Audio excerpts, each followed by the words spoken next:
in your virtue. Not my virtue, your virtue. Free game. Yandere Otome game. You can download it on itch.io. Okay. Start.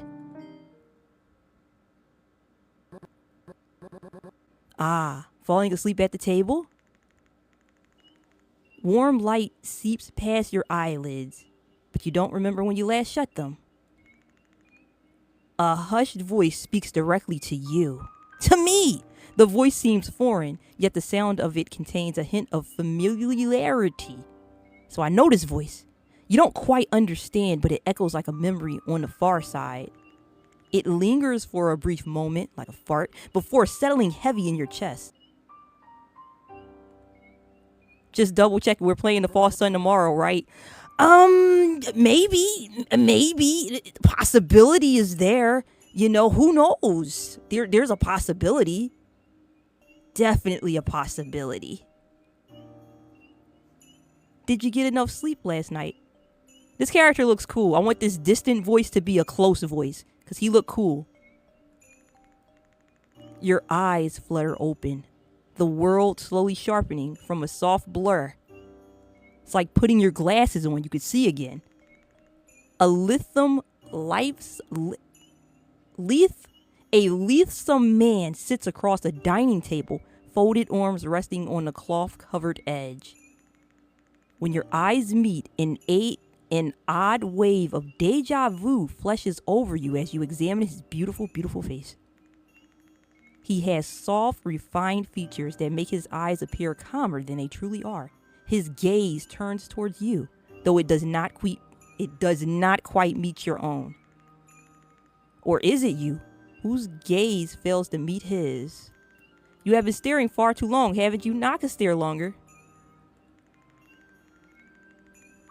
As the moment stretches in silence, a mimicry of confusion stirs across his expression, traced only by the slightest tightening of his brow. Oh,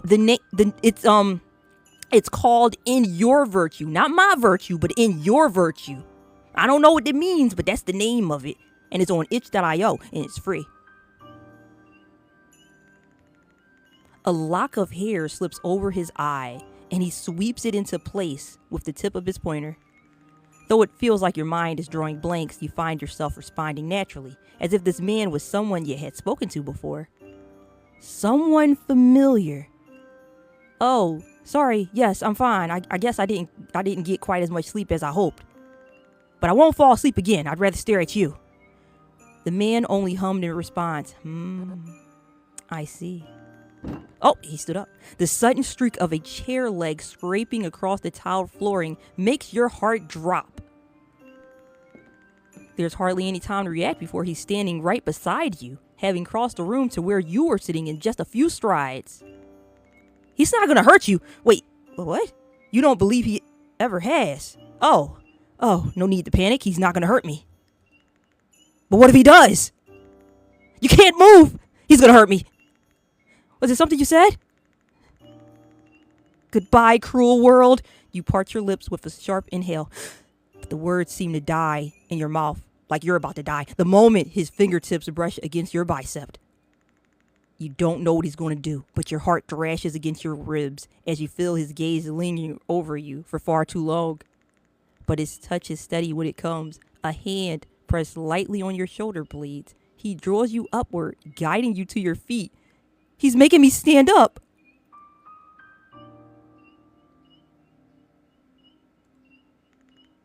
For a few moments, the two of you stand still, his hand still holding your arm.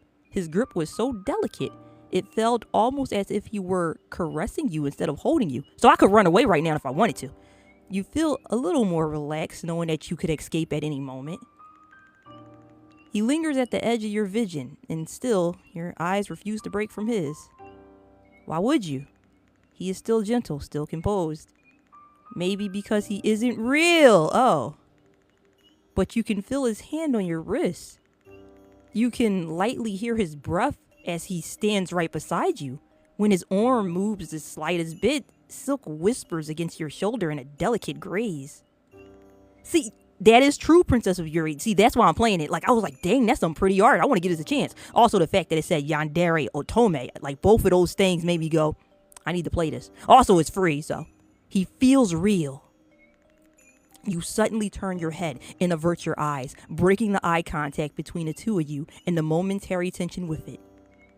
Once your eyes failed to meet his, he seemed to snap out of his trance. His expression softens once again with a warm, comfortable smile.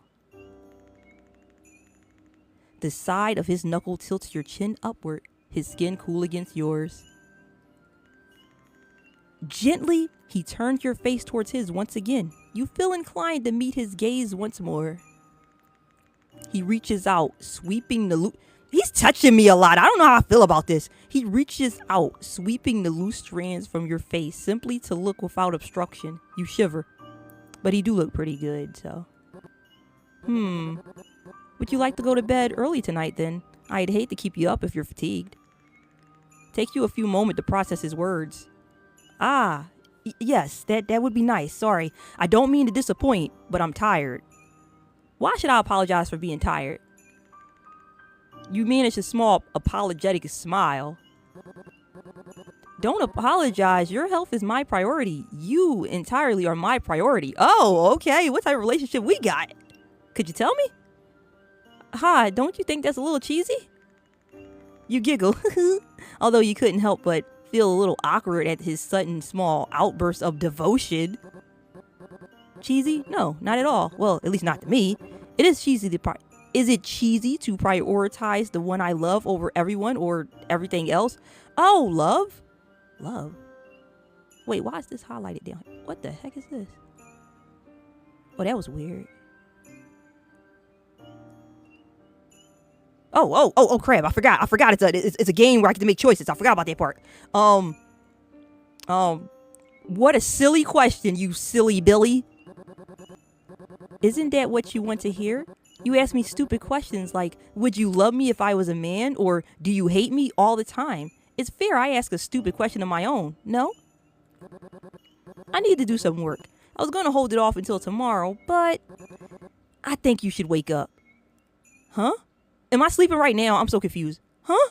Ah!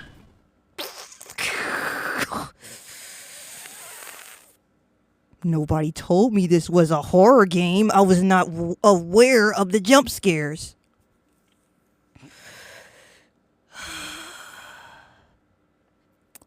Get up. A figure dressed in all white stands before you, face merely inches from your own. Way too close.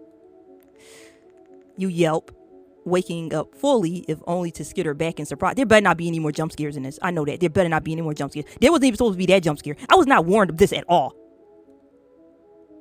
What are these options? Yeah, you sicko, backhand him. The bird-looking stranger's eyes widen a fraction when the back of your hand makes contact with his cheek. Head spinning to the side with one abrupt motion. He turns back slowly, eyes displaying shocked, mixed with a hint of irritation. Yeah, that's right, be irritated. You suddenly feel talons wrap around your wrist, preventing you from smacking him again. Oh, I did a bad. I shouldn't have hurt him. Is he really a hear me out? I feel like he's not a hear me out because like I hear you, you know, you're being heard. Like, look at him. He does look cool. Like, I feel like you don't have to present your case with this. I'm like, yes, like, I hear you. He looks cool. If that's what we're talking about, he looks cool. I don't know what the talons is a little weird. I don't understand that part. That's kind of weird. Is he our lover, or, I mean, maybe he can become that. I don't know. I'm very confused. The bird continued to glare at you. The bird? He's a bird? He's a bird? The bird continued to glare at you with a prominent frown on his face. What a way to greet people. Remember, you're the intruder around here, so don't get too comfortable. With his free hand, he rubs his cheek to numb the sting of your attack. Maybe you don't try to maul me next time, and inform me, how did you find yourself here? Why should I trust you? What if you're more dangerous than you let off? You narrow your eyes, giving him a look of suspicion. It was true. He was a stranger you had just met after waking up in the middle of a forest. You knew nothing about him, so how would you really know if he were trustworthy? He sighed, rolling his eyes as if your question was the stupidest thing he's heard all day. You're still alive, aren't you? I've been watching over you for the past hour, I believe. I had other things to do. You were lying unconscious over there when I woke up. You speak to me with caution, but you have to remember, I know this place more than you. To me, you look like a lost sheep. So tell me, what could I gain from this interaction? You know, I don't really like people, but I'd rather not have someone mangled. You blink speechless for a moment. This guy certainly has an attitude. I mean, I did just slap him, so... Well, actually, I didn't slap him. I backhanded him. If somebody backhanded me, I'd be angry too. Sure, okay, I understand you're not a threat, okay? Ah, that's nice to hear. The bird lets out a small exhale. Making good process, I suppose. You move your eyes away from his face. Thanks for not hurting me. I really appreciate that. Like, not hurting me goes a long way. No need to thank me. You just woke up on me. That's all. You can go on and give me that explanation now. I'm not sure. It's all a blur. Oh my goodness, I love your accent. Oh, thank you, Sam. Sam? Same Sam. Yeah, I think I read that name right, probably. I just woke up from slumber, and here I was, face to face with you. I'm not lying. By the way, I have no reason to. I see. He ponders, remaining silent for a few moments. What is your accent now? And I'm curious. I'm not 100% sure what it is because I didn't even know I had one. But sometimes people say, hey, you sound like you have an accent. Then I'm like, I do? I always appreciate the compliment though, so. Whatever, I'll take it. You're honest, I suppose. But you really don't know how you got here. Seriously? You shake your head. I don't know nothing. I think I would have told you by now. No, I'm lying to your face. Duh, obviously. He raises a brow. How convenient. Well, we can always start somewhere. Tomorrow, most likely. Right, your name. Oh, I finally get to input my name? You don't remember what you were called initially. You don't remember what you were initially called by. Maybe it's time for a fresh start. Oh, finally, I get to put my name in. Key the Dazed. I mean, I could do without the dazed part. My name is Key the Dazed. Takanome the Familiar? Am I saying that name right? Not really sure. All right, it's Takanome, by the way. If you need it, you can stay by my place for the night. Unless you want to die out there, I won't stop you. Except. That'd be nice. Yeah, I'll come with you then. Mind your manners. I wouldn't want you making my house a pigsty. I'm not a disgusting person. Like, I will keep your house clean. Sorry, rude of me to assume.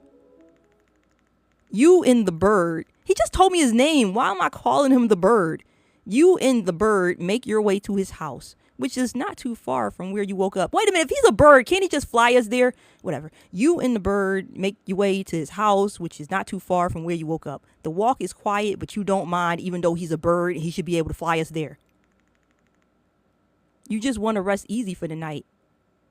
What's this game about? If I'm gonna be so real with you, Lulu. I don't know what this game is about. I know it's called In Your Virtue, and that's all I know. I'm not sure what it's about. It's labeled as an Otome Yandere game, but I'm not sure what it's about. We're here. You tilt your head, staring at the house nestled between hills and shrubbery. In a way, you expected him to live like this. Is that considered profiling? You shake your head to clear any negative thoughts and continue walking. The two of you walk along the makeshift path that led all the way up to the small but surprisingly cute wooden door. Leave your shoes at the door. Okay, so it's that type of house. All right. That being said, like, do you have slippers for me to put on, or I just gotta walk around barefoot? He opens the door and makes his way in, having to duck down slightly just to fit through the short door frame. You couldn't help but giggle to yourself at the sight, although you immediately cease your laughter once he turns his head back slightly to send you a sharp glare. Takanome disappears from your sight once he fully steps inside, but you were still able to hear the cluttering sounds of him removing his boots. The interior was minimalistic, to say the least. You believe you're standing in the living room, but it's almost hard to tell due to how little decoration there is. The main room you were standing in consisted of a couch, a small table in front of it, and a few oddly placed lamps that made it seem like he had just moved in. Maybe he did. Oddly enough, when you look at the other side of the room, you additionally notice a wardrobe, some drawers, and a mirror in one secluded in the corner. You give Takanome a look as if to say, "You really live like this?" He doesn't seem to notice. There seemed to be a few other rooms, but you couldn't quite see what was in them. You turn to Takanome, who had been standing awkwardly a distance away. You could tell that he didn't usually have guests over. But he invited me over, if I'm not mistaken. You wait for a brief moment before walking in after him, stopping to take off your own shoes, hoping that the floor is clean. You make sure your shoes sit neatly before straightening up, and taking in your surroundings. Your eyes trail towards the restless forest, unable to make out the path you just walked on. So where do I sleep? On the floor. Depends. I'm okay with sleeping on the floor, but like, do you have like a blanket I could lay down, or I just gotta sleep on a hard floor and that's it? Do you have carpet? Just don't go through my things. Making small talk is harder than you thought. You can't tell if you're bothering him with stupid questions. Where do I sleep is not a stupid question, but you can only pray the stiffness in his replies is because you two are merely strangers. Still, the way he replies leaves a sour taste in your mouth. Stranger or not, he shouldn't be so blunt. He should be nicer. Unless you like it that way. Oh, okay. Your body feels heavy, but maybe you can wedge in a few minutes of small talk. Look around the house. Or I'm gonna talk to Takanome. You shuffle towards the bedroom to find Takanome. Is this his bedroom? Oh, that's a big bed. I could sleep right in that. You want to talk? It'd be better for you to sleep now, considering the condition you're in. The night is still young after all. You pout a little and Takanome seems to catch sight of it. His gaze lingers on you for a brief moment before he looks away from your face with a sigh. Fine, if that's what you want, I'll oblige for a bit. I'll only be up for a few. I don't want to neglect too much sleep. Oh wow, it's like so many things I can ask him. Are you single and ready to mingle? I think that's the most important question here. Are you stupid? No.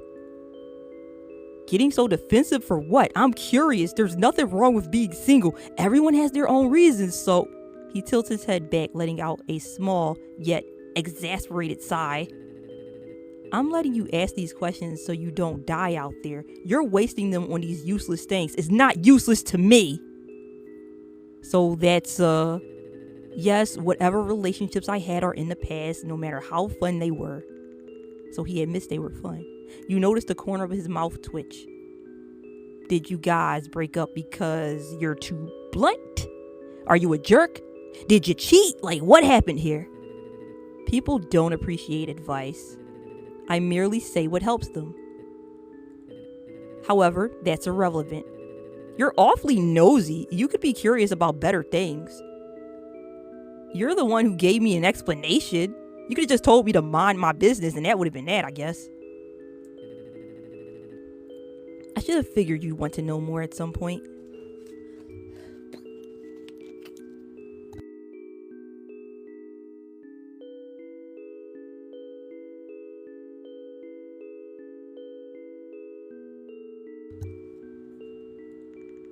He inhales sharply. Alas, let's focus on you, shall we? No, let's focus on you. How did you find me again? I found you lying on the ground, unconscious. I thought you were some tossed aside servant. Do not make me repeat myself. You said you were watching over me. For how long again? An hour. You happened to be passed out when I was around the area. It's where people perform rituals or campfire songs. More than they should. Ritual? Are you saying I'm not a person? I'm not real? I feel real. Don't jump to conclusions. I only said rituals happen here. It's not the explanation you're looking for, so don't twist my words out of some paranoia. It's a waste of time to worry about if you're real or not. You're here, aren't you? So I am real. I feel real. I gotta be real. If you keep dwelling in your own mind, you won't be able to decide on what to do now. Well, right now, I want to get into bed with you. That's not easy. If I knew why I was here, I wouldn't be here with you, would I? He lets out an exhale through his nose. Fair. Still panicking won't give you any answers. So do you usually watch people for that long? Stalker! You're ungrateful. I could have left you outside when I found you, or when I saw you in the area. If I did that, you'd be nothing more than a mangled corpse. The blood would be on my hands, partially at least, so consider this generosity. I'm in a fairly good mood. You blink. This is his good mood? The corners of your mouth twitch, caught between a smile and a frown. He's just not a talkative fella, I guess. Close your mouth, it's getting dry. I can tell from here. Don't look so agape. I'm answering your questions, it's what you wanted. Takanome, you're not so bad. What else? What are you? That's not offensive, is it? A bird, is that good enough? What my ethos lets me be. What? I don't understand what you're confused about. You pinch the bridge of your nose. He's speaking nonsense. Why'd you save me? I felt bad. That's all? Tell me something. Takanome straightens his back, his body facing forward towards you. It's probably the first time he's looked at you head on. What separates a wolf and a human? One has 2 legs and one has 4. I don't know. Wolves are scarier? They walk on 4 legs? They bark? Or do they growl? Or do they both? He tilts his head slightly, his eyes lingering towards your knees. Why are you looking at my knees? A wolf always bares its fangs before it bites. When it growls, when it lowers its head, it's obvious what it wants from you. What its next move is. Everything it does is a warning. The doy, that's what animals do. Exactly. A wolf bares its fangs for survival, hunger, fear, whatever it may be, correct? And humans are different? How? Humans aren't known for their fangs, are they? You can feel his gaze linger at every subtle shift in your body. That's because they hide them. What makes humans terrifying aren't their teeth or their fists. It's their smile, one that hides every venom one could possibly think of. Should I not smile at you, Takanome? I'm confused.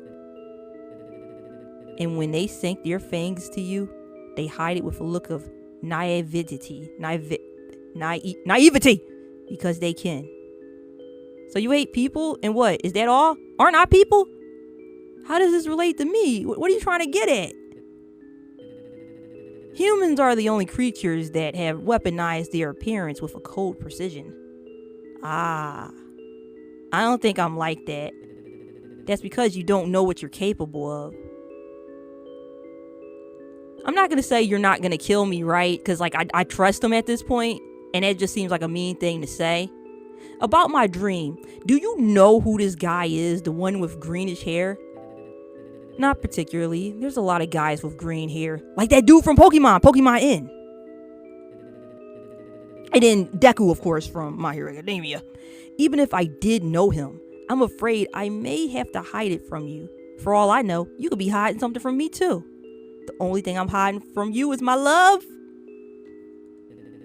Like I said before, it's best not to dwell too much on these visions. You'll start living in your impossible dreams, whatever that lingers in your mind. What matters is if you're standing or not right now. Does it matter if you knew him or not? Because you know nothing now. Your mind has a great explanation for why he's just a hazy memory, I'd assume. Never mind. I'm more exhausted than I thought. Let's get to bed, shall we? Is that all? Then I'll take my rest as well. Let me save this because I have not saved.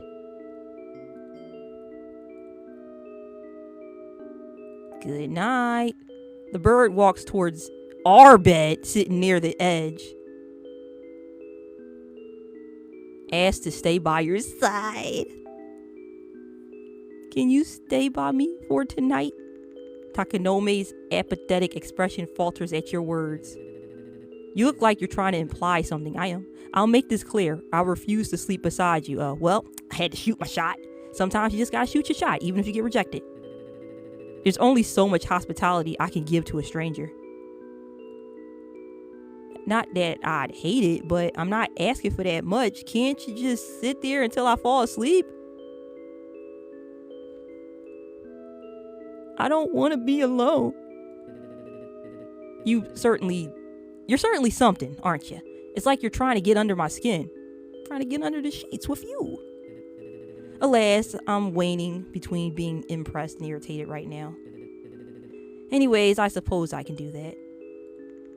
You shuffle towards his bed, making yourself comfy on the right side.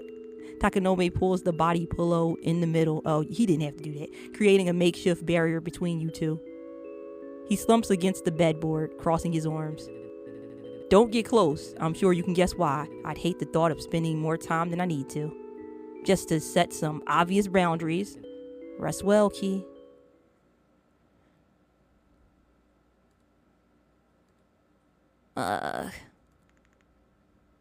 It's still dark. You find it hard to see, though your face drowns in the pale warmth of the moonlight. What if you snuck out now? I wonder if we'll meet green-haired guy again. Who do you prefer? Green-haired guy or Birdman? Because part of me is like, green-haired guy, I want to know what to deal with him is, but at the same time, Birdman's kind of cool. I don't know. Like, if they give me the option, it's like, I don't know who I prefer more at this point. What if we snuck out now? Takanome would be upset, very.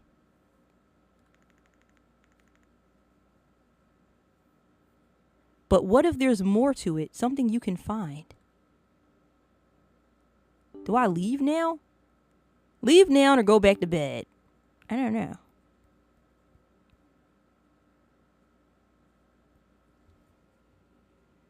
I'm so indecisive. Go back to bed. Well, yep, that sounds like the thing to do. Back to bed I go. Your limbs ache too much to explore. Screw that. You shift, eyes blinking open. You squint your eyes, not fully opening them due to the sun's rays shining and irritating your sensitive pupils. You stay still, laying on your back for a few moments, waiting for the drowsiness to seep out of your body before slowly raising yourself into a sitting position.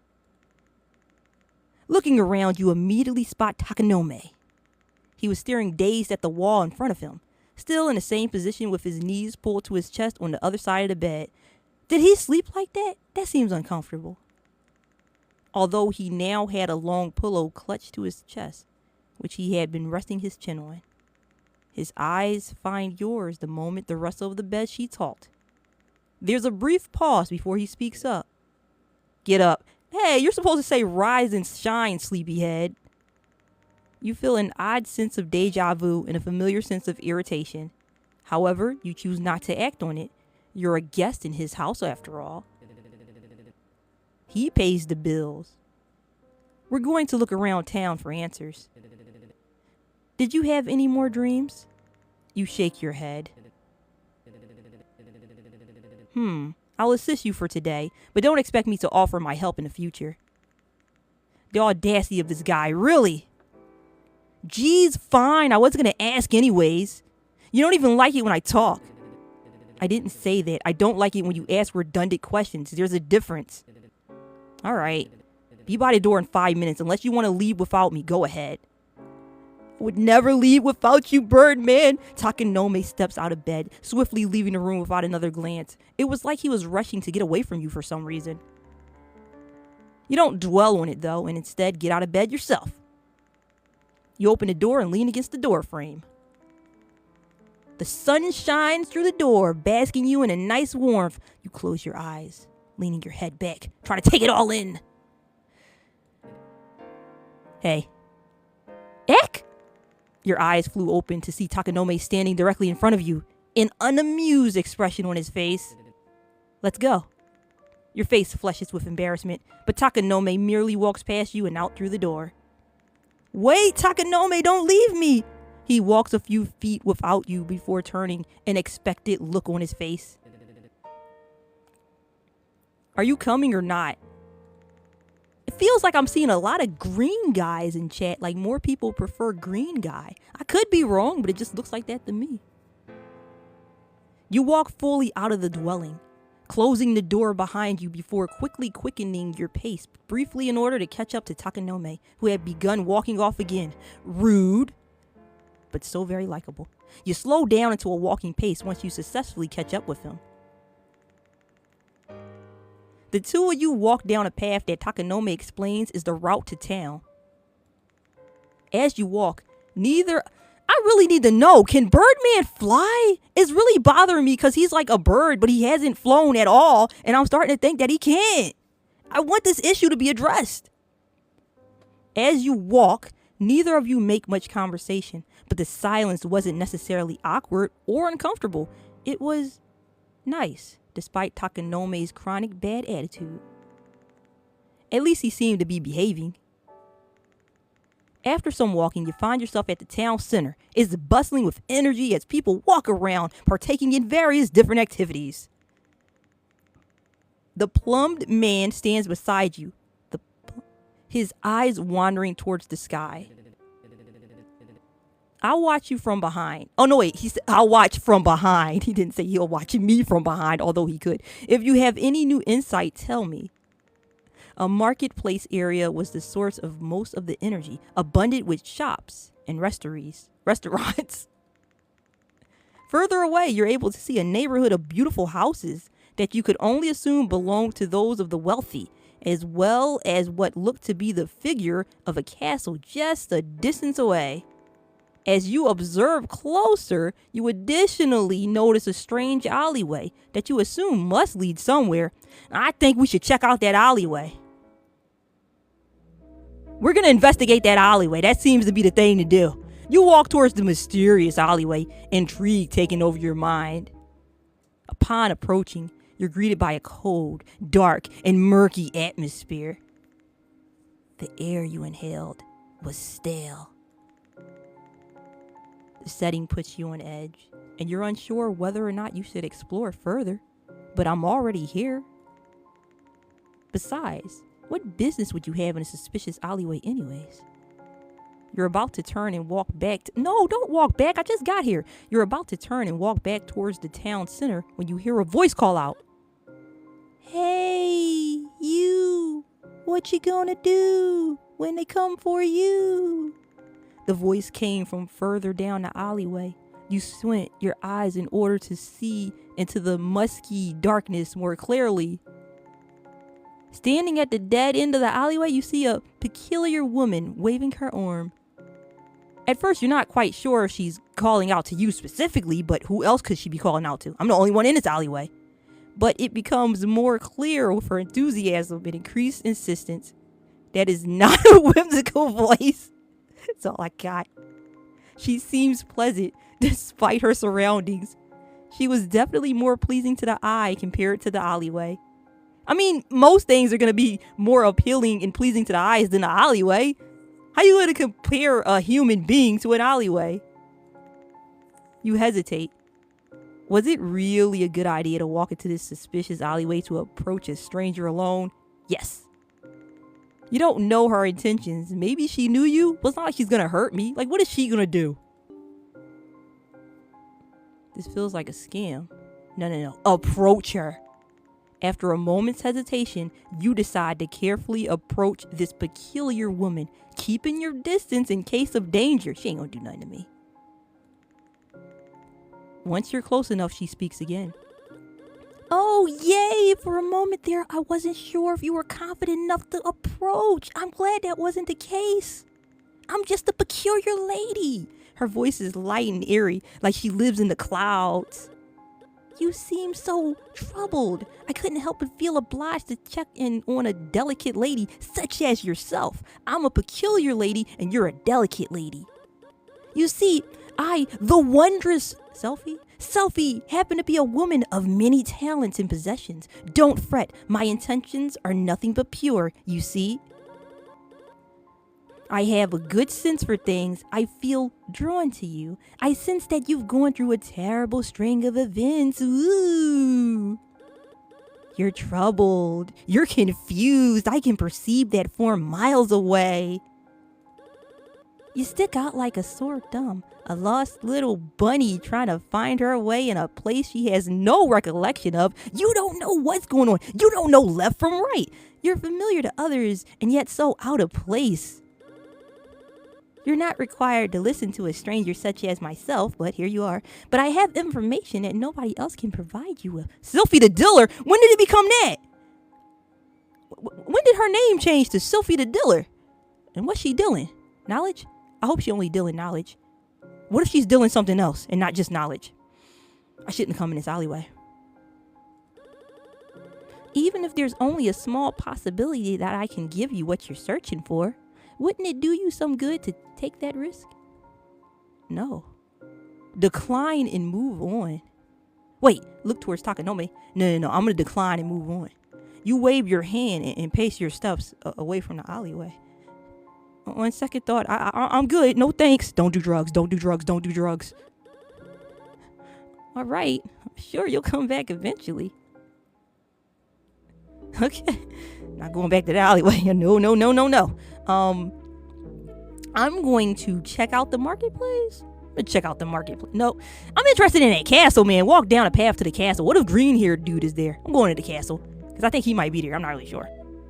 You walk down a shiny path, stopping once you reach a side entrance of the castle. Behind the stone wall, a castle towers from behind. The building was massive. Definitely a castle. You couldn't imagine living in a place like this. It seemed near impossible to navigate, even from just an outsider perspective.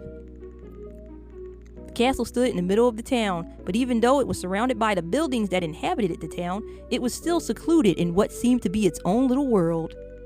The town building seemed so far away, although the castle was still considered part of it. Even if you couldn't imagine living in it, it was still a beautiful sight to see. Talking a lot about what this castle looks like. When do I get there? Delightful girl. Excuse me, I am quite delightful. You were so lost in thought that you didn't notice a delightful girl barreling towards you until it was too late.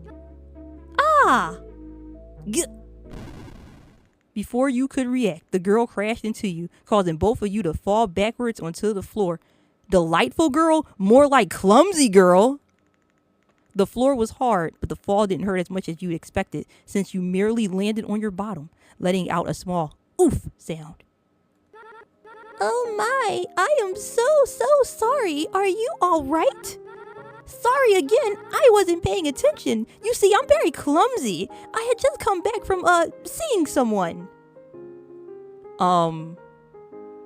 Ouch. Wait, that hurt. Are you gonna compensate for it? The girl fumbles with her hands anxiously. She paused, fumbling with her hands as her cheeks flushed. And I was just excited to go and tell my friends about it, that's all. Oh, silly me, causing trouble for such foolish reasons. She seemed so kind that any irritation you may have felt quickly faded away. No, it didn't. My butt still hurt. I fell.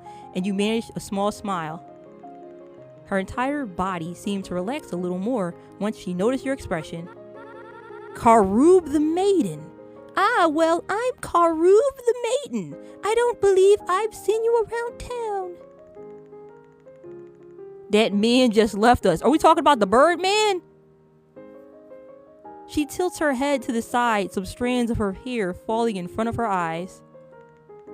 You pause, thinking about your next words carefully. It would be much too complicated to explain that you had woken up in the middle of the forest with no memory, no recollection of where you were, or how you got here, so you settled for a harmless lie. Or More like you withheld certain information.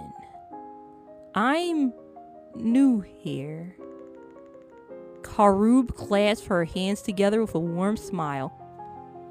Her smile was the type that made you forget about everything that had been troubling you for the past hours, or couple of hours.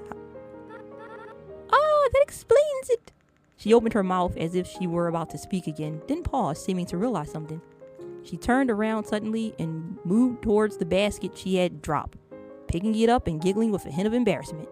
You figure that there had been items in that basket before she had left the castle. Perhaps it was full of sweets, goodies, materials for a picnic. In any case, it was completely empty now, so you suppose it wasn't something that mattered enough to ponder over. Well, I've told you my name, so what's yours? Oh, I'm Key. It's a pleasure to meet you, Key. I know we just met, but I'm assuming since you're new here, you must not know very many people yet. So if you ever need anything, you can come to me, okay? She beams at you, and any words you might have been meaning to say died in your throat, so all you could do was nod. I would stay longer, but I do still need to meet my friends, and you're not my friend because I don't know you like that, so I'll see you another time. You nod again. You realize you might look stupid, bobbing your head over and over. Then bye-bye until next time. She turned and began rushing towards the town, turning her head towards you to wave goodbye as she jogged before turning back and quickening her pace. Well, wasn't she just delightful and clumsy? Warmth blossomed in your chest as you realized you had potentially made your first proper friend. I mean, I wouldn't consider her a friend. We had a small conversation. I don't see how that would make delightful girl a friend. I forgot what her name was. Hey, Liz. Aren't you gonna visit the castle? Maybe later. You wait until you can no longer see Karub in range and merrily skip back towards the center of the town. What other places should you explore now? Well, I'm not going back to the alleyway, but I'll check out the marketplace. Upon stepping into the marketplace, the first thing you notice is that the people weren't shopping. They seem to be setting up for what you can only assume is some sort of event.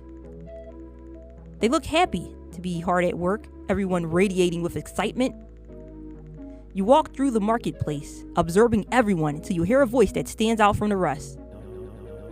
Chivalrous Man! Good work, everyone! The festival will be announced soon, so let's keep up the good work! The well-dressed, almost expensive-looking man walks around, observing everyone just as you are. He pumps his fists in the air after he speaks, and everyone walks behind the stalls to cheer. Yay! Chivalrous Man! You couldn't help but clap along with them. The energy was contagious. Although he seemed to be in charge, he wasn't necessarily doing any work. He was just shouting out words of encouragement. His job is easy. One of the first things you notice is that he's practically glowing with charisma. It was hard to keep your eyes off of him. Just because he's glowing with charisma, that's why it's hard to keep your eyes off of him. You're almost entranced watching him walk around, keeping people motivated with merely his presence. The townspeople seemed to adore him as well, immediately brightening whenever he passed by, even more if he interacted with them, even if just for a moment. I'm gonna approach him. You decide to try and approach the charming looking man, your curious nature taking over. His glowing presence was hard to miss and ignore, and it intrigued you enough for you to find the confidence to walk up to him. Plus, he was truly a sight for sore eyes.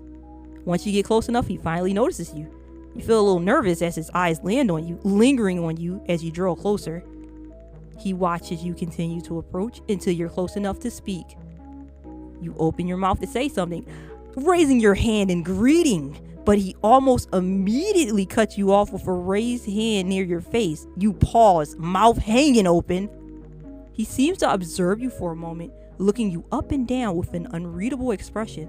He making me nervous. Then without a word, he merely smiles and continues walking. That was weird. Oh, that was weird. That was weird. What was that? He must be busy. Might as well explore somewhere else then. Well, dang it, I have to go back to the alleyway. He circled back towards the alleyway, because you just love that alleyway so much, and approached the peculiar lady yet again. Look towards Takanome for an answer. Takanome, what should I do here? You bump Takanome with an elbow, and he snaps out of his trance. I can't imagine why you'd ask for my input. I'm not your guardian, but go ahead. I'm not leaving you alone with her. All right, Takanome, as long as you're here, I think everything's going to be okay. You hesitantly creep further into the alleyway until you're in arm's reach of the peculiar lady. Everything I did, none of it mattered. It all circled back to the peculiar lady. Oh my goodness. Come in now, shall we? Wow. Didn't matter what I did. Everything just brought me back to the dealer. I tried really hard to avoid the dealer, but I guess I didn't try hard enough. I don't know. The peculiar lady turns and walks off into an entrance you didn't quite notice before. Hiya, I can't see what your name is, because to me it just looks like 2 lines. Hey, kawaii cotton girl. No, wait, were you already here? No, wait, I'm sorry. I'm distracted. I can't remember who was here and then who just got here. I see the word hello and then I feel the need to say hello. So even if you was already here, I don't care. Hello anyway. Hello to all. Yeah. Hello, everybody. Hello. Hello. I'm going to say hello anyway. Hello. I keep forgetting if I told you my name or not, but you can call me Sylphie, whatever her name is. You follow shortly after. Perhaps that wasn't the smartest idea, but you let your curiosity take over. Hopefully, this isn't another one of those curiosity kill the cat situations.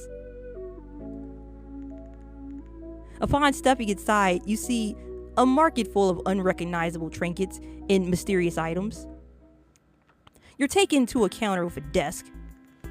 Sylphie takes a seat behind the desk, inclining you to sit in the seat set up across from her. Yeah, I don't know if Green Dude's gonna be back. I hope he come back, but I don't know. Takanome follows along, awkwardly taking a seat in the chair next to yours. Once seated, she speaks up again. Now that we aren't out in the open, explain yourself. You point towards your chest. About what? You know why you're so weird? You're like a little ducky quack quack searching for its mommy. Always looking for something, never finding the answer. Well, I don't have a mom. I'm an orphan. She pauses for a moment, and her neck tenses when a small muscle tugs the inner corner of her mouth. Awkward. Or a dad. Double awkward. Oh, so do you have a mom and a dad? Not that I remember, at least. Doesn't matter, you're here now, so... What else? If you can't remember that, then what do you remember? I remember that you're the dealer. I woke up in the forest all alone, didn't know my whereabouts, anything before waking up, and some other things. Like I met a bird guy that can't fly, I guess, because he's never flown before, and now we're here. Oh. Actually, before waking up, I had a dream. It was this dude, and he had green hair, sitting right in front of me. It's weird, since it felt so vivid. Like, I still remember the ending. Yeah, well, that's pretty normal to, remember the ending of your dream. That's pretty funny, though. Maybe you should go to the doctor. I don't have money. I don't have a mom. I don't have a dad. I don't have money. I'm missing my memories. I ain't got a house, I don't think. Maybe I do and I forgot where it is. Why don't you ask a little birdie to help you then? A hand cupped your mouth. We're not that close yet. He can only tolerate so much of me. So it's like that. Then I have the perfect solution. To be honest, I don't think a doctor can help you with something like this. But I know a guy. Seriously, who? Oh, run-of-the-mill guy, keeps to himself at times, but don't we all? Even if that's the case, I still rely on his expertise. As long as you're not opposed to, turning to a witch for help, I'm certain he can solve any issues you've had and will endure. Tell me more about the witch, she hums. I'm glad you've taken an interest. If you truly desire the witch's help, he lives in a more secluded area. It's almost funny how stereotypical he's made himself to be. I don't think you've had much trouble talking with him. He seems scary, but I assure you he'll surely welcome a lovely lady like yourself with open arms. Not so sure about that rabid bird at your side, though. He's not rabid. He's a good birdie. However, since I can't accompany you myself, it's safer if he tags along anyway. Takanome cups his chin, his talons pressing against his cheek. Don't speak as if I'm not here listening, nor do I want you to act like you know me. Get to the point. You glance at Takanome from the corner of your eye before turning back to Sophie, who looks almost too satisfied with herself. Yes, keep proving my point. I love being right about people like you. Now, as I was saying, if you seek him out the directions to his location... She points towards a map laminated onto the table. Pale trees, cute little stove, pavement, white house with black roof and stuff. You'll know it when you see it. Be safe out there. Let me know how it goes, okay? With that information in mind, you make your way towards the destination. With that information in mind, you make your way towards the destination Sophie provides you. You stumble towards the forest, your feet tracing back to an unseen path. Your brain was on autopilot. You knew where you were going, although your body felt off. You felt as though you've been through here numerous times, practically walking without thinking, but you were sure you were going the right way. The plumbed male follows a few feet back, unquestioning. Why do I keep calling him the plumbed male? I don't get that. If I know his name is Takanome, then why don't I call him that? Eventually, you reach a dead end. You turn towards Takanome, who shrugs at you. Well, go on. You seem to know where you're going. You turn back, stepping off the man-made path and deeper into the forest. Without a path, it's much harder to know for sure if you're going the right way. But nevertheless, you wander aimlessly. The forest was almost akin to a maze. You've walked far enough that the path was out of sight, and now it was almost impossible to figure out where you were, as everything looked the same. Just a bunch of trees. But despite this, you can feel yourself getting closer as if you were being pulled in. You continue on, pushing through the overgrown shrubbery, while periodically glancing back to see if Takanome was still behind you, until you finally spot a house. It's a cute little house. You walk into the small clearing, beginning to approach the house until you hear Takanome's footsteps behind you. Well, they pause behind you. You turn towards him with a questioning expression. I'll wait here. Why? What? No way. Come with me. The heck? He hesitates, and the two of you stare at each other for a moment, almost like you were having some sort of contest. Did I win? Fine. Seems like the firm look in your eyes won him over. He hesitates before resuming his steps, still seeming a bit irked as he follows along. The two of you further approach the dwelling. You should know this forest well, right? Do you know what this place is? It's not uncommon to see isolated houses in the forest, but... His voice trails off as the two of you approach the door. The front door, not the back door, or the side door, it's the front door. Seeing as he wasn't going to finish his sentence, you decide to turn your full attention back to the house in front of you. You raise your fist to the wooden door and knock at it a few times. Ow, I hurt my knuckles. Whoever lived here seemed to take a little while to answer the door. Were they out? You press your ear against the hard surface of the door, trying to see if you could hear anything. And if anybody was in there, you were going to eavesdrop on their conversation, because you was a weirdo like that. Eventually, you're able to hear slight shuffles within the house, and before you could process that the noises were getting closer, the door had swung open. Green-haired man! Green-haired man! Green-haired man! Okay. You yelp, stumbling backwards. Takanome sighs from somewhere close behind you.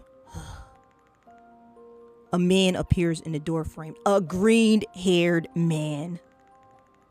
It was that same mysterious man you saw in your dreams. It was almost surreal seeing him in person. You almost wanted to reach out and touch him, just to make sure he was really real. And honestly, you should. He probably won't stop you. It's probably perfectly fine. The sight of him almost completely entranced you. You notice a shift in his heel before he quickly averts his gaze to you. Ah, hello. Are you here to sell something? My love? No, I won't sell my love, but I will give you my love for free. I'm not interested, sorry. Oh, so I'll keep my love then, okay. The leafsome man creeps back into his house, slowly shutting the door on you. Okay, so now I gotta break in, I guess, because like, what the heck? Yank the door open. I don't know who he think he is, closing the door on me. Dude, I'm not selling you anything. I need help, because Sophie sent me here. He stops and... Why didn't he lock the door? I don't understand that. I shouldn't have been able to just open the door. At this, you know what? This is his fault, because if you didn't want me to open that door, then you would have locked it. That's the way I see it. I'm not the villain here. I'm not the bad guy. Why didn't you lock the door? Weird. He stops in his tracks, slipping past the door frame with his hands pressed against the knob. Sophie sent you here. Yeah. And what if Sophie didn't send me here? Then what? Well, if she did, then I'd rather we talk one-on-one. That's fine with you, right? No, but Takanome. Why can't we talk, all three of us? Takanome. You glance back at Takanome, whose expression darkened. She sent you here because I was likely the only person who could help you? If it's about personal matters, I don't think you want your friend coming along. No, Birdman can come along. It's fine. Tell him everything. I don't care. Are you fine with it, Bird? His words were directed at Takanome, but his eyes never lingered away from you. Takanome, you can come with us. I don't care what he say. I'm not going to wait for long, so make it quick, Key. Aw, man. It won't. Why? Are you guys dating? I'm not going to do anything to her. I mean, if you wanted to, you could. Wouldn't stop you. We're not, but we could be. The option's on the table. Takanome's voice was firm. Ow. It shouldn't matter then. You want a chair? I'll get you a chair. I can stand. All right. To each their own. Key, right? Come in when you're ready. Huh. Do I run after the mysterious man? Do I try to reassure Takanome that everything's okay? Like, oh no, man. Takanome, it's been real. I'm sorry, man. Your head twists to look back at Takanome. He doesn't pay mind to you, shifting his head to look at the lonesome path. Sorry, Takanome. I gotta. The moment you slip in, you can feel a pair of eyes linger behind you. You wonder if he's going to stay for long. You don't know how long you'll be in there for, and you don't know how long he'll wait for you. The thing about it is that the green-haired dude, he offered him a chair, and Takanome said no. So, like, I don't... Only time will tell. Let me make you something, all right? He pulls a chair out for you by the dining table, although he doesn't move to sit down as well, instead shuffling towards the kitchen. So, do you live here alone? You're not asking to rob me, are you? Yes, I do. It's not often I get visitors, but when I do, I'm happy to help with their problems. You feel yourself relax a little. You had initially thought that maybe he was some sort of weirdo or creep because he lived out in the woods all alone. Why would you think somebody is a weirdo just for living in the woods by themselves all alone? Like, maybe they just like peace. And what's the best place to be alone and get peace and quiet than in the woods alone by yourself? Whatever. But he's a nice man, and he just prefers silence. I don't know why I thought he was a creep. Kind of weird. MC judgy. Yes, she is. Like, I don't know why she being so judgy. I don't know who she thinks she is. Honestly, if she gets rejected by everybody, understandable. Doesn't it get lonely if you like helping people and all? I suppose at times, but nothing I can tolerate. Peace and the woods don't go together? Really? Why? I would think that being in the woods, you know, you live in a house, it's nice and peaceful out there, right? Like, isn't it quiet? You don't have to deal with like people, right? Like, the only thing you're gonna find out there is like, I don't know, maybe like a bear, maybe. Which I mean that would suck, but Why? Are you interested in living here? Yes. There's a few slots of land to claim. No, I want to live right here in this house. I don't want the land. The leafsome man sets a tea tray in the middle of the table, placing a cup in front of you. He keeps his pinky just under the base before sliding it onto the table. He tips the teapot towards his cup, filling it to the brim, then tilts the spout towards yours. Then he starts to sing, I'm a little teapot, short and stout. Here is my handle, here is my spout. You inspect the inside of the teacup. Nothing out of the ordinary. Are you okay? It's fine, it's fine. The witch pours a cup for you. This game is weird. Why does it keep doing that? It's like, why am I referring to him as the witch? This game confuses me. It keeps doing that. The MC keeps referring to the character different ways, and it's like, I don't know what the deal with that is. The witch pours a cup for you when sometimes he's the leafsome man, and then sometimes he's the witch. Anyway, the witch pours a cup for you. When he moves his arm to set the pot onto the tray, a wave of steam wafts into your face, brushing your nose with something like caramel and a hint of nuttiness. Sweetness lingers on your lips, too inviting to not ignore. He takes a quick swig from his teacup. Your eyes trail towards his neck, noting when the liquid slides down his throat. You stare into the milk tea that clings against the ceramic teacup. Seeing your reflection makes you irked. So you two swig it down. I forgot to introduce myself. My name is Cyrith? Cyrith. You're Key, correct? I think you mentioned it earlier. Did I? After he sets the tray, he leans against the table. Did I tell him my name? I don't think I did. But maybe the dealer told him that other girl? I don't know, man. I don't know if I told him my name. After he sets the tray, he leans against the table, his hands placed against the corner for support. You're lost, aren't you? You don't know how you ended up here, nor do you remember your life prior. Yeah. How'd you know? It happens a lot, way too much, even. I wonder if there's something in the waters. Did you take a dip? Eat something bad? No, not that I can remember, at least. I didn't know you were a doctor. I thought you was a witch. I thought you was the witch. Even if you did, it wouldn't help much. What matters is that you're here now, and you need my help. I feel like this is about to go in a certain direction. Your ethos. How is it? I don't know what you mean when you say ethos. You raise your brow. Huh? The man only hummed in response. I see. There's hardly any time to react before he's kneeling right before you, his hand reaching towards you. Cyrith presses his pointer and middle finger between your chest, his touch grazing toward your stomach.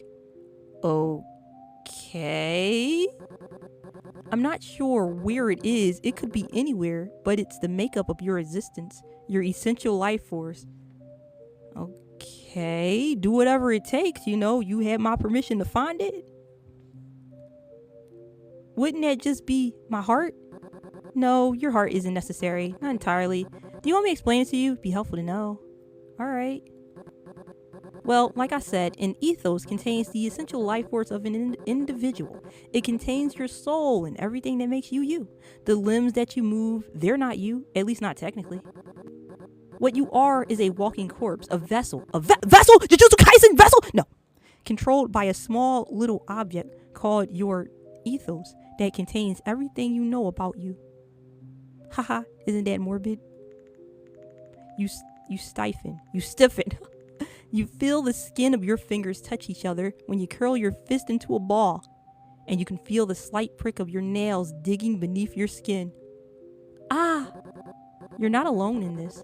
It's a standard practice for most mortals who walk this land. What do you mean, standard practice? It's like an operation you can go through at a young age. The majority get it. It's like being the only one who doesn't have the newest toy in your grade. Plus, it lets you be the truest form of yourself. I'm not surprised you have one. I can feel it when I touch you, the vigor flowing within you. You know, since we're talking about the bird guy and we're talking about the green guy, the bird guy strikes me as tsundere, and the green guy strikes me as yandere. So it's probably just a matter if you prefer tsundere over yandere. I think. Probably. Oh, and the name of the game is Into Your Virtue. Into Your Virtue? I think that's what it's called. Yeah. What are you talking about? You sound so creepy. And I'm into that. He who calls himself Cyrus laughs behind his wrist. You have a lot to relearn. Everyone has vigor, animals alike. They just aren't able to access it and use it to its full potential since they don't have an ethos. You use vigor for magical powers and stuff, you know? I could tell you more later since it's not about that right now. I think your ethos is broken. Probably cracked a little during your coma. And because of that, you might have lost a few memories. Cracked? Like an egg? Does that mean I'm going to die? I don't want to die. No, you're not with my help. So without your help, I'll die. Well, if it's gotta be like that, then I mean, I don't know, man. I don't think Takanome can save me. I mean, I don't know. I have a remedy for your problem, though it comes with a hefty cost. Are you willing to pay for it? What it cost? What's the cost? To be truthful, I don't think you have much of an option, because if we don't fix this now, you'll die quicker than you expect. Oh wow. Everything in your ethos, your memories, your identity, your soul, if it fractures any further, the pressure difference between what's inside and the environment surrounding it will be too much, and it'll shatter, killing you instantly. Oh my goodness, what am I gonna do? Cyrus, what am I gonna do? You gotta save me. I'm sorry, Takanome, but I gotta trust the witch. He knows what's right for me. Unless you want to live a short life, I don't. Then I'll leave you to it. But I can't stand someone who I now am acquainted with dying before I get the chance to know the true them. To all the people that like Takanome, you're going to have to learn to like Cyrus, because he can save us and Takanome can't. So goodbye, Birdman, and hello, green hair guy. However, I can offer you my help, and it'll cure every problem you have, maybe even recover some lost memories. I'm not saying the recovery part is guaranteed, but if you put your trust in me, okay, I will. It'll cost over, I don't know what that mean. You blank, huh? What? Your stomach coils at the cost. You want to run away, decline is off, but you'll die. You don't want to die yet. You got so much to live for. No, we cannot let that Birdman go. We have to. Do you want to live?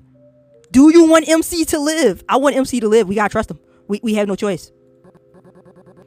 Well, do you have money to pay up front? No. I don't have money.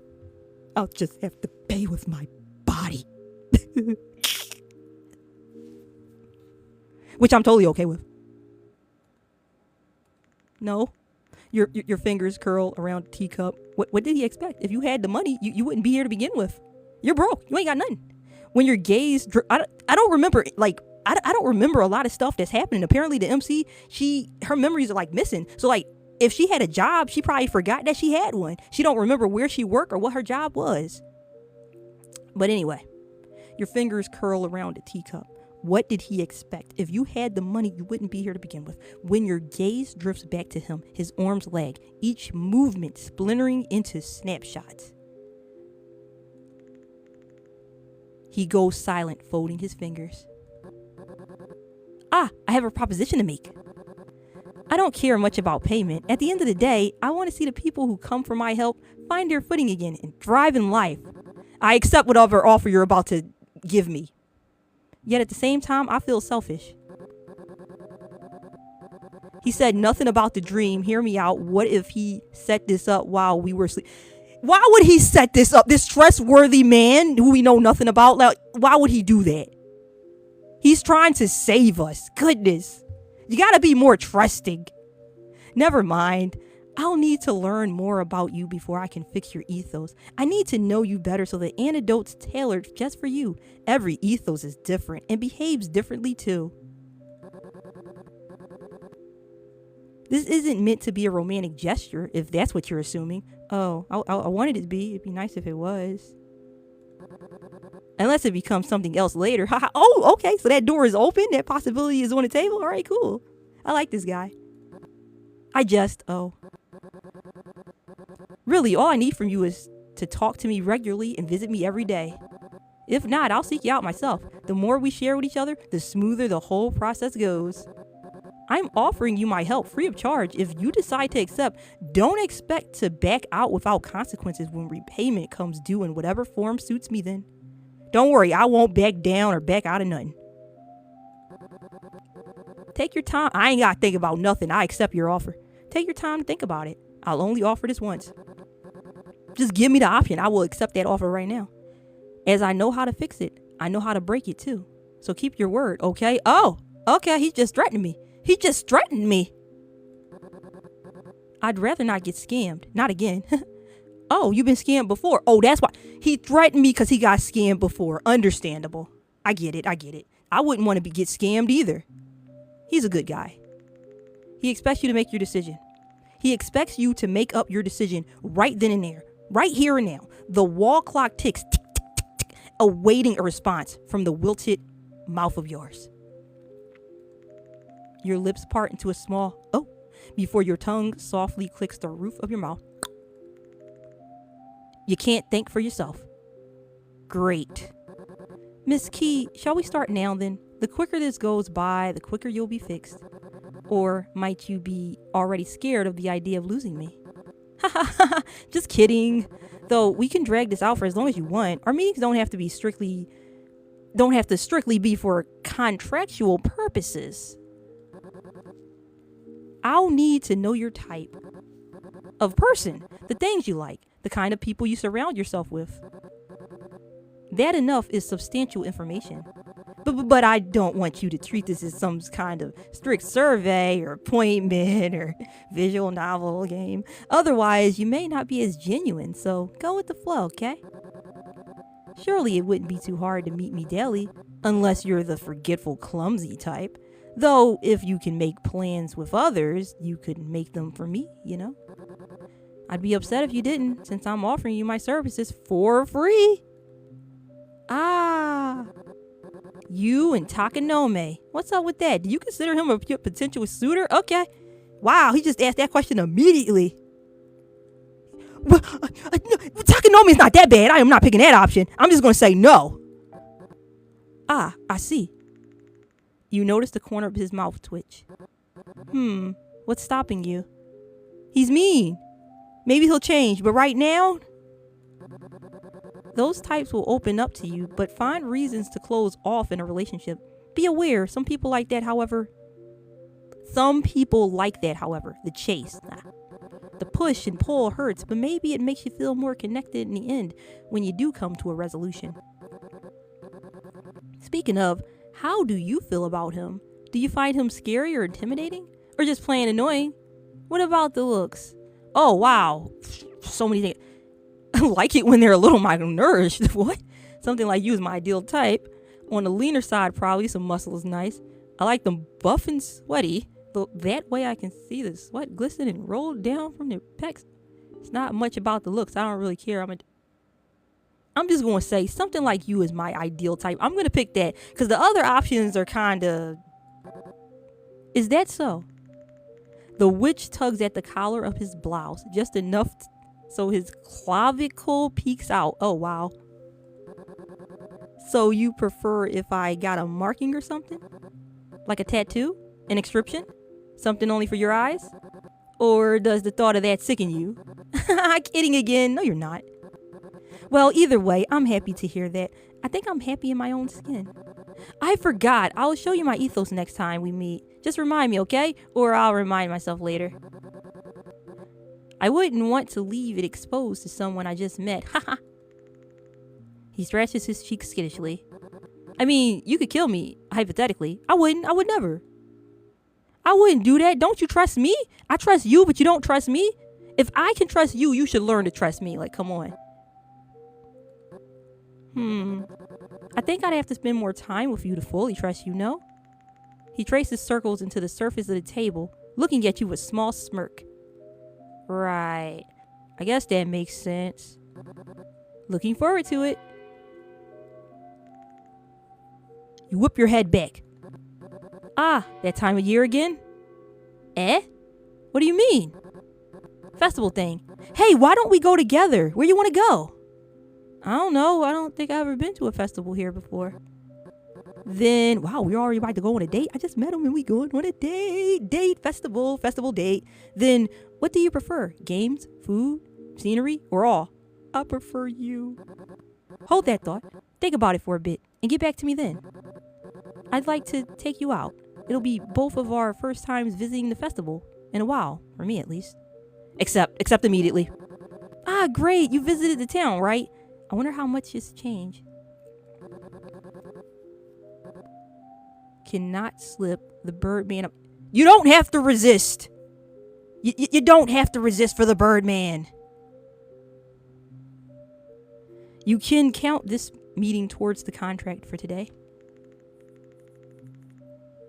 He promptly sits up, walking towards the entrance to put on his shoes and coat. I gotta say, when he put his jacket and his hat on, like I like this look even more. So I'm thinking now we all like green-haired man better, right? Because he put on a hat and a jacket and it made him look better. So so now, like, if I was to ask y'all again, green hair or Birdman? Green hair, right? Of course it's green man, because why would it be? Definitely green-haired man. It's green-haired man. Shall we go? Ladies first. Haha. Oh, he has manners. Ladies first. I appreciate that. You walk past the door only to see the plumbed male, the Birdman, in the same spot as before. He's been waiting for you all this time. Your heart feels a bit warm. You stayed, Takanome? Wow, you didn't have to do that, but I appreciate it. Figured I can take it from here. No worries. You have other things to do, don't you, Takanome? Wow.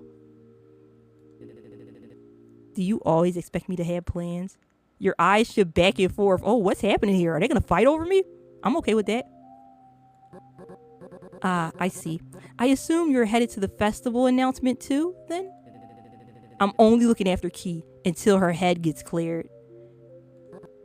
Oh, if that's the case, then you don't really need to. We'll be having daily checkups starting tomorrow without you. You're not Key, are you? I'd rather hear it from her mouth. Oh man, I didn't think I was gonna have to actually like reject him. I don't want to do that.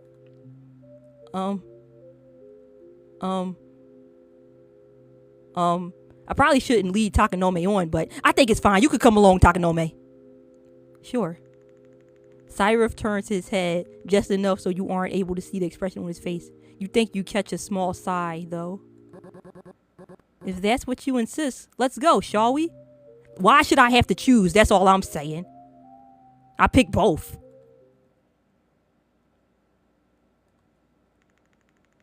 Yeah, I could totally pick both, right? Yeah, that's the way to go. The three of you walk on the dirt road, Cyrus walking right beside you. I like this. It's just all three of us, while Takanome stays a few feet behind. I like this. This is the best option. I don't know why I didn't think of this before. An awkward silence lays heavy in the air. There was so much tension. Key, if it's your first time attending, would you like to see what the prince looks like? I could put you on my back. She can stand. She's not a child. Takanome, I didn't bring you along to be a third wheel. If you don't want me to stand on his shoulders or climb on his back, then let me climb on yours, okay? It doesn't hurt, does it? You're right, though. I'll save it for the fireworks or something like that. Wouldn't that be nice, Key? Yeah, sure. Your eyes are focused on the path, but you still tune into their bickering. It was kind of nice having them fight over you. I know that's right. I like it. You just can't ever say no, can't you? Even staying at my place, I see. It's hard to say no sometimes, especially to things like this, you know? And did what? Take a guess. Silence again. We didn't do anything. I wish we did, but we didn't. Don't answer that. You only bring it up since you wish you could act on it. Takanome looks away, hiding his face from the both of you. Cyrus turns to you. All fun and games, don't worry. It's easy to banter with him, even if we just met. Takanome clicks his tongue. The three of you continue walking, once again falling into an awkward silence. Somehow, the air you inhaled felt thicker than before. Oh boy. Or maybe that's just you holding your breath. The three of you enter the town, and you silently pray that Cyrus and Takanome don't start bickering while you're in front of a large number of people. That wouldn't be the best first impression for either one of you. Luckily, the town was less empty, as everyone had already begun making their way towards the castle. That also made it much easier to know where exactly to go, since you could just follow the large horde of people. The town's had quite a few renovations since the last time I visited, I'm noticing. You hear Takanome mumble under his breath. Shut in. What was that? Takanome merely shoots Cyrus a glare, then looks away in the opposite direction. Takanome, you could say it again. You could say it louder. Don't be scared of him. After that brief interaction, the tension in the air thickens. You continue walking awkwardly along till you suddenly hear a familiar, melodious voice in the near distance. You turn to see Karub, the girl you ran into earlier at the castle, greeting others as she passed by. You approach Karub, exhaling in relief that you found someone else you knew, so that you could potentially get away from the awkward tension in the air. She notices you before you fully approach her, smiling and waving once she sees you. Gee, I thought I might see you here. Her eyes then move past you, seeming to notice Cyrus and Takanome, who had followed you despite diverging from the path.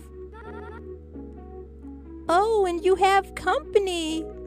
She blinks at them, then looks back and forth between the three of you, a playful smirk forming in her face. They're both mine, you can't have them, so don't even start getting ideas, Karub.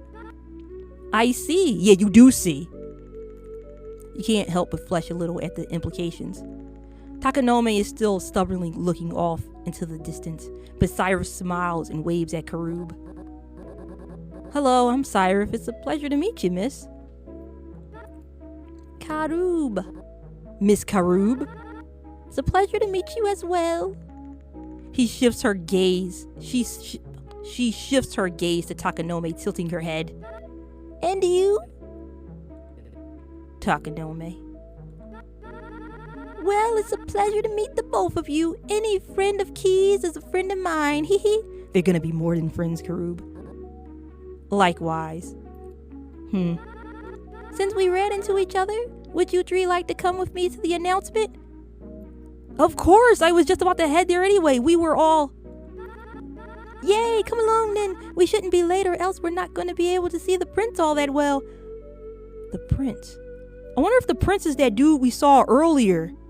I forgot what his name is. The chivalrous man. I bet that's the prince. She began walking off, expecting you to follow. You quickly catch up with her before she strays too far, while Cyrus and Takanome lag a little behind, although they still stay at arm's length from each other. You and Karub converse as the four of you walk. Cyrus would sometimes add to the conversation from behind, but Takanome continued to stay silent. He didn't want to talk to anybody. You feel a warmth in your chest. You had just gotten here, but walking with the three of them and conversing with Karub as well as Cyrus every now and then felt so comfortable, so familiar. It felt like you were a throuple. It felt like you were already forming long-lasting relationships. Eventually, you find yourself in front of the huge gates of the castle once again. There were still a number of people trailing in through the gates into the courtyard. Let's see if we can find a spot to stand near the front. Karub walks ahead while you and the other two trail along after her, behind her. Takanome a few feet behind and Cyrus walking beside you. The castle courtyard was loaded to the brim with citizens. Everyone seemed excited, anticipating the announcement. Most people were talking amongst themselves, although some others were looking up towards the castle balcony that was facing the courtyard. Based on how some people were so focused on that specific area, you assumed that that's where the prince would show up to make his announcement. As if on cue with your thoughts, sudden loud fanfare erupted throughout the area. People immediately stopped their chatter, everyone's heads now turning towards the balcony. The fanfare ceased all at once as the doors to the balcony flung open in an extravagant display. It seemed as if everything in the courtyard was perfectly still. You could hardly hear a single breath. It was so quiet that you could hear the footsteps of someone approaching the balcony echoing throughout the area. It's ASMR time. After an anticipatingly long moment, you're finally able to see the figure of a man stepping onto the balcony. It was the same chivalrous man. It was the same man you had seen in the marketplace. It suddenly dawned on you that he was apparently a lot more important than a mere festival coordinator. The fine man stepped to the edge of the balcony, pausing for a few seconds. And then, in one swift movement, he spread his arms out wide, addressing everyone with a singular motion. The moment he moved, the courtyard erupted into cheers and shouts. Huzzah! The citizens were ecstatic. Some were jumping up and down wildly. Others were waving frantically at the man. Notice me! Notice me! You find the crowd's boisterous hollers a little extra just for one man who had stepped onto the platform. His name is Cassius. Prince Cassius! Prince Cassius! I love you, Prince Cassius! Marry me! Looking directly next to you, your companions were certainly a lot calmer than the rest of the crowd. Unsurprisingly, Takanome was still stubbornly silent, not even paying attention to the prince. Well, I guess that's just not his type. Cyrus didn't seem to be paying much attention, staring blankly in the direction of the prince, but glancing over to you from time to time. Upon noticing you were looking back, he offered a warm smile. Karub, on the other hand, seemed almost captivated by the prince. Her eyes sparkled as she stared up at him. You can't have him, Karub. He's mine. She wasn't cheering, save for the light clapping of her hands, but she was smiling warmly in a way you hadn't seen her smile in the time you've known her, although you haven't really known her for long. Looking back at the prince, it almost seemed like he was looking in the same direction. He was basking in the glory. Even from your spot on the ground, you could clearly see his charismatic beam. With another swift motion, he swooped one of his arms across the crowd, and the cheering ceased at once. It was certainly a bewildering sight. People were quite obedient to their rulers in his kingdom. People of Litoralia! It didn't quite register that you didn't know what this kingdom was called until now. Nobody told me. That's good to know. The week of Endelan returns once more. Come nightfall, we gather now, not to celebrate, but to prepare.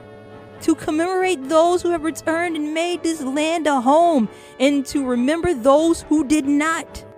Together, we steel our hearts, tempering it for what lies in the grasp of fate. The courtyard briefly erupted with cheers once more. Yay! Hit my babies! Then stopped all at once with another swoop of the prince's orb. Following the next 7 days, we ready the kingdom for Endelan's final ceremony. Each day carries its own burden, yet we find purpose, the light towards a tomorrow ahead. In unison, we give strength to the people, the poor, the naive, our future. We keep our hands together for those who cannot stand on their own. Therefore, if you intend to participate, let me remind you of the upcoming days. Day 1, preparation, an introduction day where we will prepare for the coming days. Find tasks you'd like to help out with. Gather with friends. The choice is yours. Day 2, veil. Strip yourselves of pride, but not your clothes. Keep those on. Confess to past wrongdoings without fear. For this day, honesty. Not be shunned, but welcome to cleanse the spirit. Day 3, wrath, the day for those who are physically capable, a day of heavy labor and hard work. If you're unable to support the hard workers. Day 4, plea, a time for prayer, where we will pray to the gods for future luck. Day 5, it's a lot of days. Day 5, unrest. Following the prayers, we will leave offerings to those above us, so they will hear our prayers and our pleas. Day 6, serenity, a day of love and care. Spend time with the one you hold dear to your heart. Okay, so I'm going to spend time with chivalrous man, and I'm going to spend time with the bird man, and I'm going to spend time with the green hair man. Ow. All on day 6. Day 7, Edilon's Eve, celebration. Gather your friends and family to celebrate the effort from the past days, be it labor or cheers. Day 8, Edilon, the final day, and the day that we are eager for every year.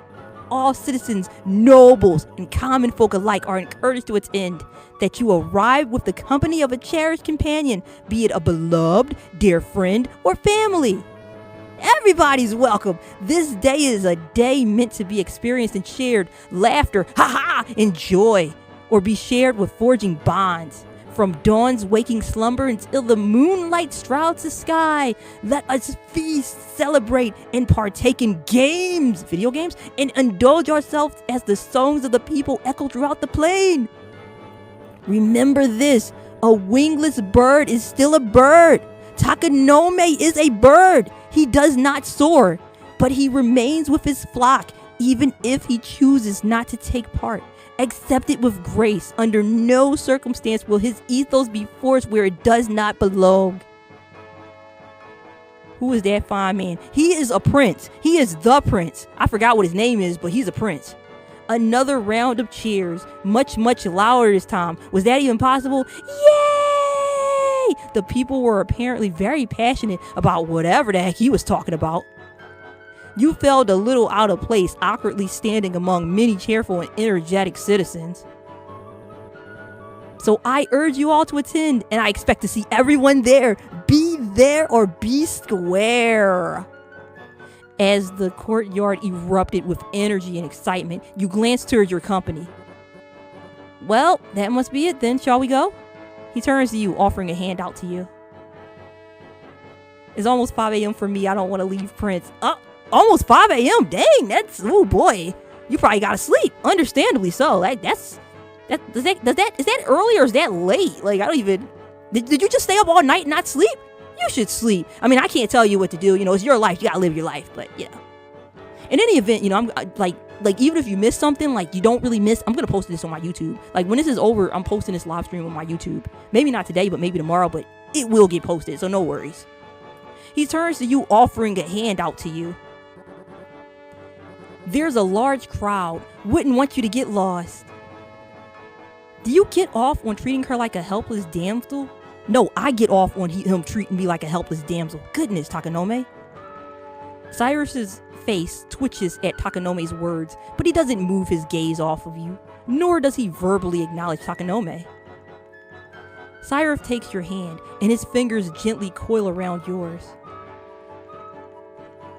His skin is cool to the touch, but it was far from unpleasant. It felt nice, his fingers interwoven with yours.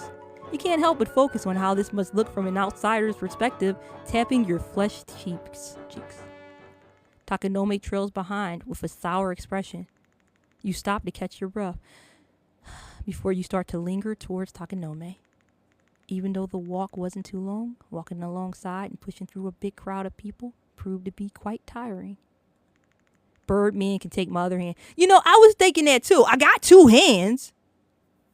Karoo faces Seraph, seeming almost giddy at the sight of your intertwined hands while she walks in front of you. So I'm assuming you two will be attending the festival? 3? You don't need to include me. Yes, we do, Birdman. Well, it's up to Key. I don't really have much reason to go if she doesn't want to. Your back heatens. Well, that makes sense, I suppose. Her tone was very sing-songy, carrying implications that you certainly don't feel like addressing at the moment. Karub opens her mouth as if to follow up, but is suddenly cut off when a hand appears on her shoulder from behind. She whirls around. Oh snaps.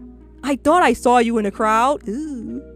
The prince. What was he doing here? His hand was still on her shoulder. He should put his hand on my shoulder.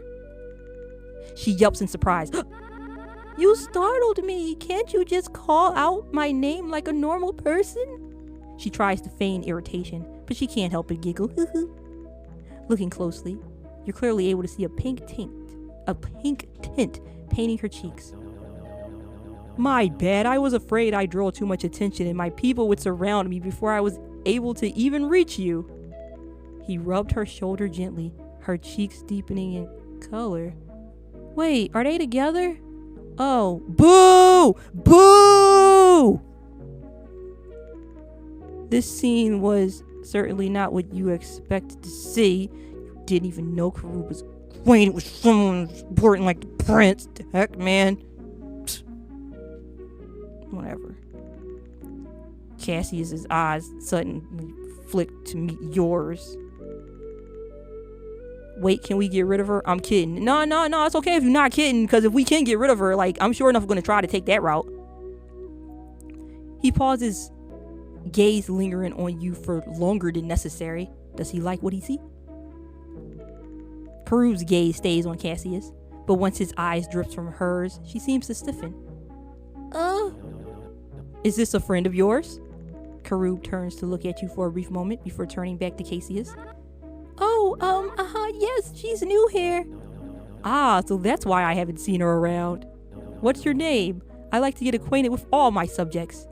That's all I am to you, a subject. He flashes a bright smile and your heart jumps. Maybe it's his status that makes you feel a bit bashful. Me? Well, yes. Are we seriously taking homegirl's man? That's the plan. That is the plan. I'm Key. It's a pleasure to meet you, Key. I'm Cassius, as you probably know. Are you two a thing? Please tell me you're not. Karub's face immediately flushes red and she waves her hands frantically in front of her, looking to the side. No, what would make you think that? Not at a... Nope, we're not. Oh, thank goodness. Okay, that's great. I didn't want to be a homewrecker. I really didn't. Yeah, no way I could ever date him. He's just a friend. We've known each other forever, so... So he's single? Why do you ask, though? Seeing him up close, he's pretty attractive. I would go for it. Cassius lets out a light laugh while Karub's face falls straight. I could easily say the same about you. He reaches over and lifts a lock of your hair to his lips and then lets the strands fall through his fingers. Karub, you can leave now. You can go, Karub. We're done with you. Karub watches with a stiff expression, then eventually looks away with a sigh. I think we should go now, Key. No, well, I don't pay you to think. Well, I don't pay you at all, but you get what I'm saying. I think we should stay. Right. Cassius's smile falters for a second before he straightens up and leans backwards. Oh, didn't realize you were there, buddy. My bad. Stupid. Cyrus leaves no room for a response, flashing a dull smile at Cassius before grabbing your hand. It was truly a pleasure to meet you both. Apologies for leaving so quickly, but we have plans tonight. Cassius raises a brow. Sure. Key, right? Hopefully we run into each other again. See you. Oh, we will definitely run into each other again. I will make sure of that. I will run towards you, into you. I will run into your arms. Bye-bye. You barely have time to respond before Cyrus starts walking away, dragging you off with his hand linked with yours. Karub waves goodbye at the two of you as you leave, while Cassius merely watches. Call me. Cyrus continues to drag you along towards the outskirts of town. Takanome follows with his crossed arms, a small scowl on his face, seemingly directed at Cyrus. He hasn't talked much, if not at all. He stops in his tracks and opens his mouth, begins to say something, but Cyrus only pays mind to the path forward. Hold on. What you said? Plans for tonight? We need to get to know each other better, don't we?